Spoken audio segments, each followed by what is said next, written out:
Alright, welcome back to another league race. This time we're with DNS. This time we're in Singapore. And look at that. Look at that. We have a wet race at Singapore. Would you believe it? So, absolutely scenes. I have to say I was not looking forward to that because I wanted it to be dry because I know myself, had a little bit of practice of this track, was aware kind of the tyre issues that this track gives you, which are very, very plenty. You pop in a 36.1 there on the Ultra Softs to begin. So I was like, damn, I'm not going to have a chance to stretch that advantage. Anyways, Hypersoft run, because there's no penalty for using the Hypersofts now that you're starting on wets, 34.8 on Hypers there. So not too bad. And then we're gonna leave this whole lap in, basically explain stuff. So this is my last run of qualifying. Pole position is basically already secure at this stage. This is just about a victory lap basically from this stage now. And just seeing what we can do on the set of Hypers. Leaves the back end a bit there, back end on to step out a bit. But this track offers a number of challenges, especially with tyres. The tyre wear is fine. You could honestly pit lap 1 for SHAREfactory and they go to the end. But the temperatures, they go off the scale, so had to be extremely meticulous with the setup and driving style. Like, it's really incredible what lengths you have to go to get tyres to last here, especially in the opening stint. So anyways, we're continuing with this lap. I have to say, this actually is, some people don't like Singapore. I actually enjoy driving Singapore. I'm not sure what it is about it. I don't like this section of the track. Oh dear, there's an ambulance outside. If you can hear that, my bad. But it's this section of the track I don't enjoy. Everything else I quite enjoy, to be fair. Like, I do enjoy this track. It's long, and the race itself is long. It's 31 laps. It's a long one. If you can get over that, this track is not too bad to drive. And now if you get on top of your tyre management issues and such, again, it's not too bad. Love this section. Love kind of hooking up here, and then you ride the curb, then you literally just go for it through that little section there. And again, this section I like slowing down for this one. This section sometimes could be hit or miss for me, but just absolutely honest, we make a lot of time up here in this last sector. Could have gone even quicker if I hadn't messed up this last corner. Just messed up a bit compared to my previous run, but it's a 34.5, which is pretty good lap, I thought. Easily good enough for pole position here today. No one else came even remotely close to that time. I think Dan Morrison's second was 7/10 slower than what I had there on that Hypersoft run. So yeah, I mean, just absolutely blow it out of the water. We got Darkbolt in the group now as well. So, and shout out to Carl. Carl's first race back in a long time. So good to have Carl back into the fold as well as everyone really. Just, yeah, racing's fun, man. And it's good to have people to race with. So anyways, that's qualifying, that's pole position.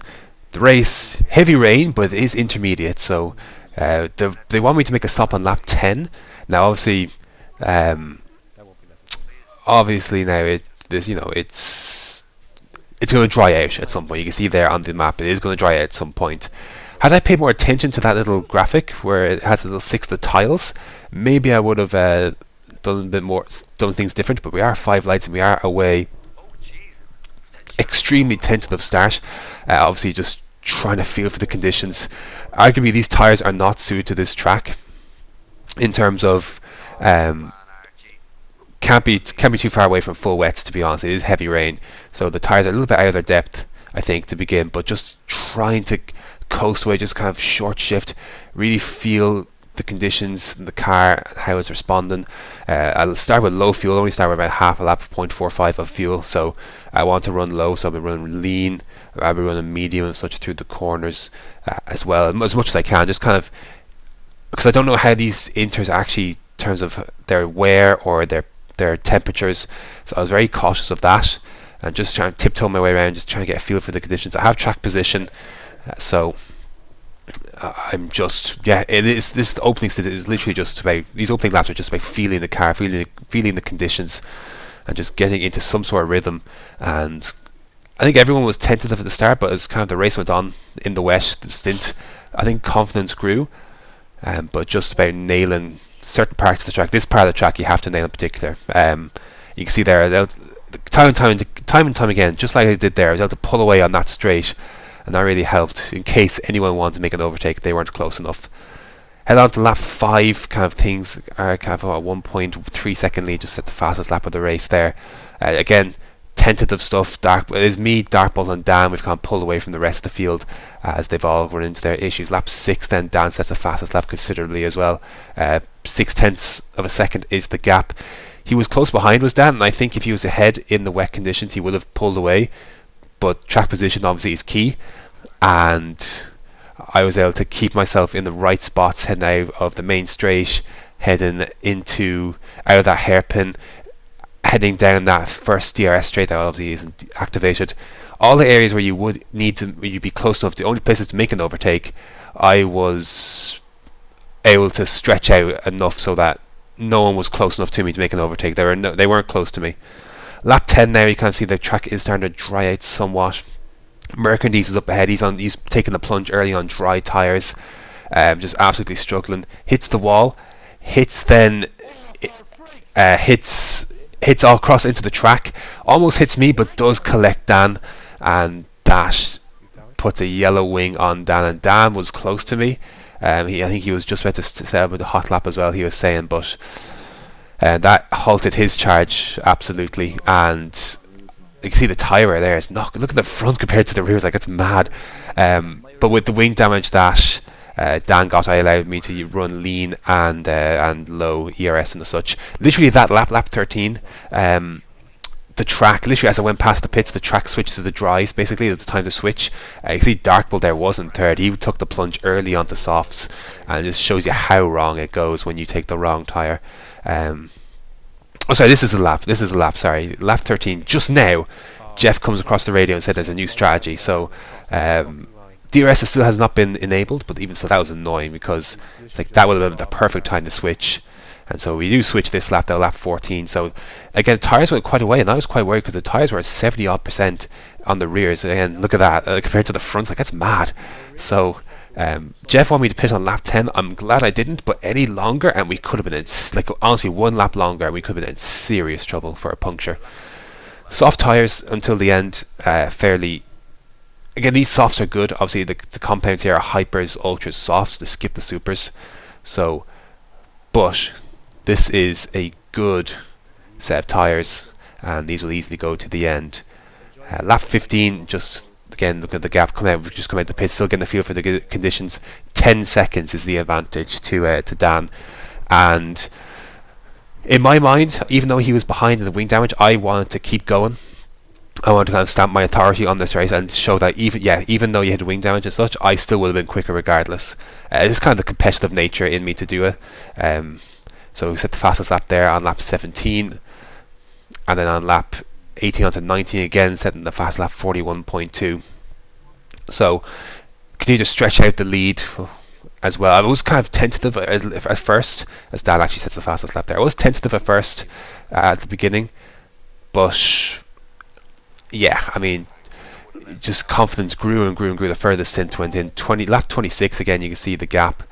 And like honestly, like that was it. Like lap 31, this is it. Like this is the last lap of the race.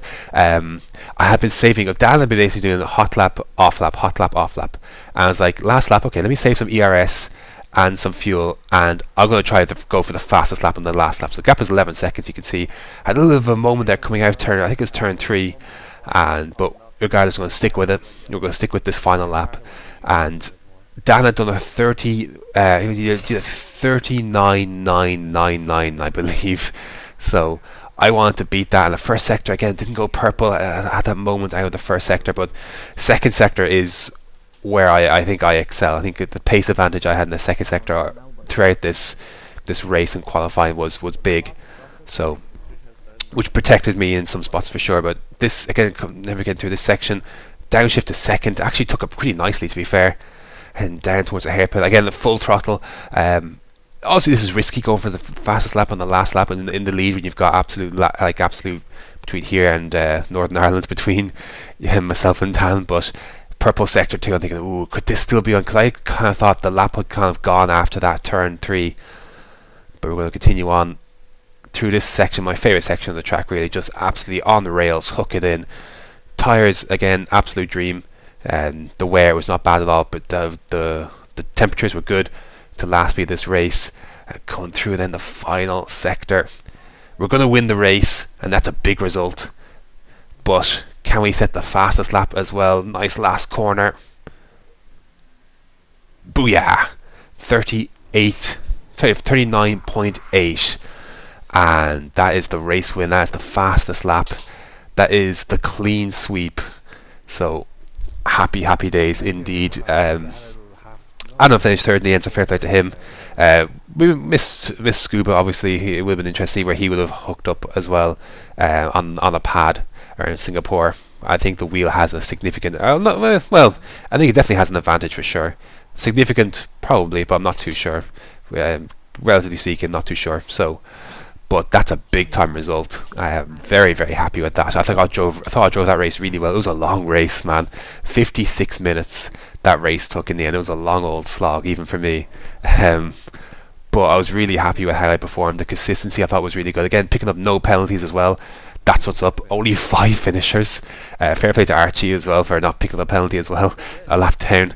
Finished the race though. So 13 runners, only 5 finishers. This track is brutal. Like, this is brutal, and it will punish you, especially in the wet.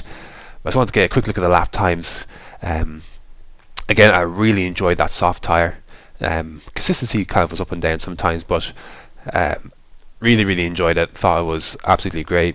Track again is fun to drive once you're on the soft tyre. Hyper soft, ultra soft, forget about it.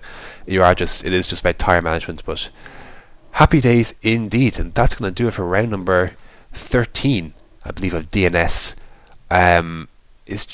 What is next? Is Japan next? It's Christmas break for 3 weeks for a start, but I think it's Japan next. I could be wrong, but whatever it is, it'll take place in 3 weeks' time. So, anyways, Merry Christmas from League Racing 2018. It's been cool. Until next time.